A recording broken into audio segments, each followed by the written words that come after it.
ஒன்றிய பிரதமர் மோடி அவர்கள் பேசியிருக்கிறார் 400 தொகுதிகளில் பாஜக வெல்லும் அப்படின்னு. இதை பார்க்க போனால் மோடி சுட்ட வடைகளில் இதுவும் ஒன்று தான் எடுத்துக்கலாம். ஏன்னா 200 தொகுதியில் பாஜக சுத்தமாகவே இல்லை இந்திய அளவில்.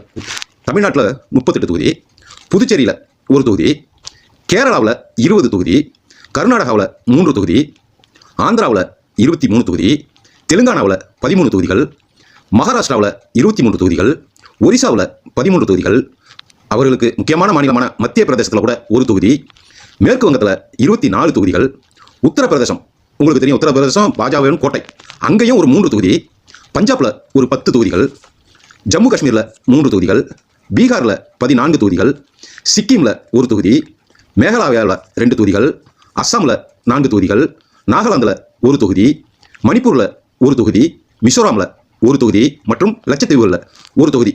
இவர்களை கூட்டி பார்த்தா 200 தொகுதிகள். கடந்த 3 தேர்தல்களில் பாரதிய ஜனதா ஒரு முறை கூட ஜெயிச்சதே கிடையாது.